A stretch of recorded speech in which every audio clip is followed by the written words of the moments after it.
Hey guys, I'm going to do another story time video with you guys today on how we found out that my daughter had Cri-du-Chat syndrome. So I'll put it right here so you guys can see what it is. But yeah, it's a very rare disorder. She was born like that. With the way that we found out, I'll let you guys know. So if you're interested, please keep watching. Cri-du-Chat is very rare. It's a rare genetic disorder. And what it is the 5th chromosome. It's a chromosomal disorder. Her 5th chromosome is actually shortened, so it's deleted. And I'll show you guys a picture here.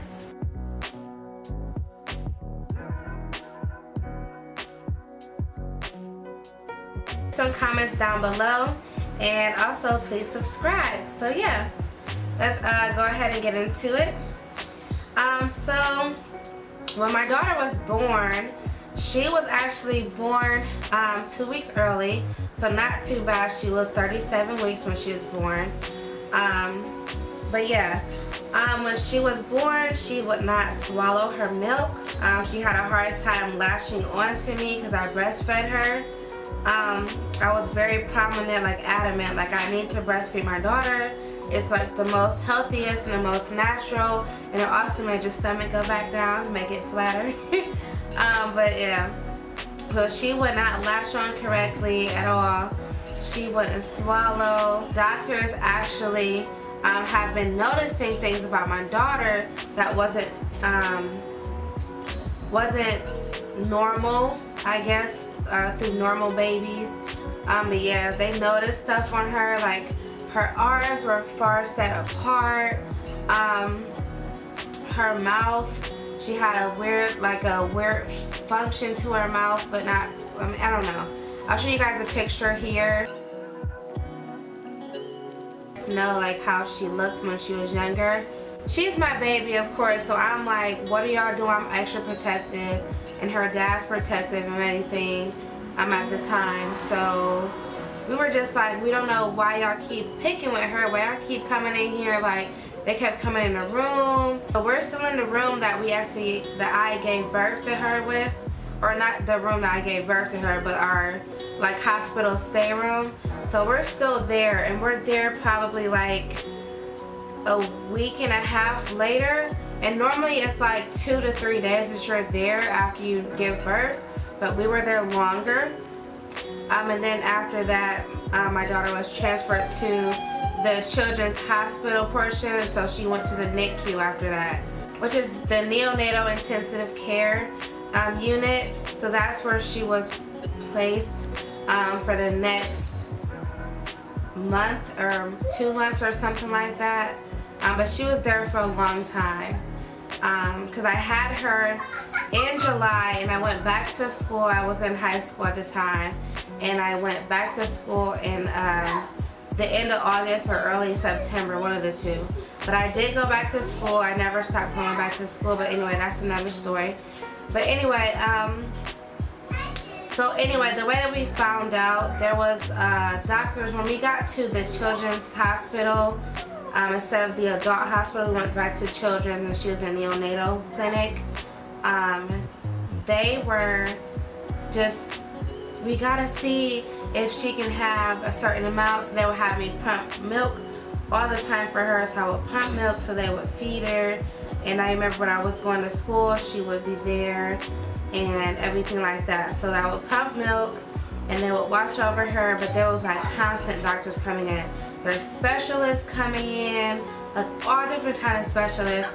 And then there's different doctors, like every day there's a different doctor, every night there's a different doctor and everything. So I just remember that one doctor in particular came in. He was a male black doctor, and he says, let me take a look at the baby. So he's looking at Jada. He takes all of her clothes off, and he's like looking, like kind of inspecting her. Looks at Jada's face first, and he takes her head and he's like moving her head like this, and she's moving, like turning her head, and then he goes up and then he's pressing on her head, and then he's feeling her soft spot, and then he's like, well, that's normal.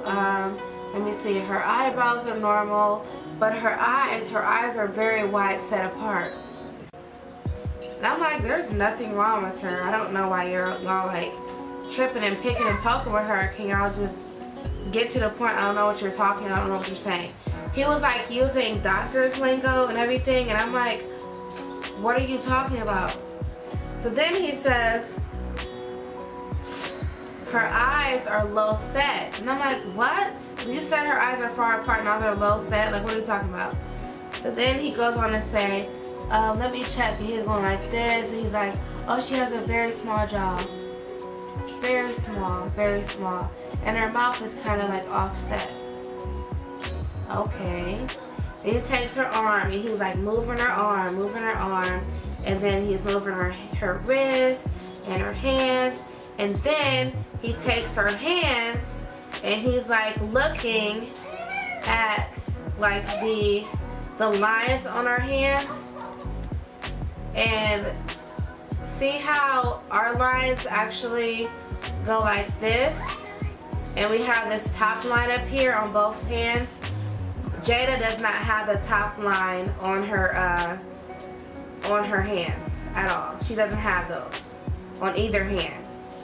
And then this hand, with normal people, this hand is actually supposed to not be connected right here. It's supposed to be a gap, and this is supposed to be a straight line, and then this one is supposed to, it makes like a letter M basically, if you can look at that. Let me see if you guys can see, but it makes a letter M if you guys connect it. Jada's connects this line, or these two lines just connect, and she doesn't have this line. He was really like examining her hands, and he was like, well, I wonder if she has web hands, which are like the mermaids and stuff. So we're like seeing if he moves her fingers, are they gonna stay the same or are they gonna come out? So he's like moving her fingers and like going like this, and I'm like super afraid. I don't know what to expect. I don't know what to do, because he's like taking my daughter's hand and he's like moving them. So I'm like, what are you doing? Like, why are you messing with her? And you see she's trying to sleep. So I'm just like, okay, whatever. So her dad is like, just relax, just chill, let's see what they're gonna tell us. So I'm like, okay, whatever, I guess I'll just calm down. So he looks at her hands, like I said, and then he looks at her feet. And then her feet, he says that her foot was not going to be normal, like it wasn't going to grow normal, because she actually will be like slip-footed or whatever you call it. But her feet were not like straight. Like her feet, like when you lay straight back, your feet go up like this. Her feet went like that. So my daughter was in a lot of therapies just to get her foot to go straight and to make sure she'll be able to walk normally, because she was not able to do that. Her feet literally would turn out like this when she would walk, so it would be hard for her to walk if she was going to walk. That's what he described to us. So then he checks her heart, because she could actually have a heart syndrome, a heart defect with this type of syndrome that he was conjuring up. And he actually, like, she didn't have any teeth at the time, of course, because she's a newborn, but he was like rubbing her gums and everything to see how her teeth would fall. I don't know how he knew. So he's doing all this stuff and checking her, and then he's writing stuff down, and he's talking to the other nurses in lingo, and I'm like, what is he talking about? So then he tells my mom, you're gonna actually have to take her to a specialist. I do have an idea of what she has, but I just want you to go to a specialist, a genetic specialist, just to make sure that she has this syndrome that I'm thinking of. So I'm like, oh my gosh, now he's saying my baby has a disease, and I don't know what's going to happen, so I'm scared. And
road, honestly.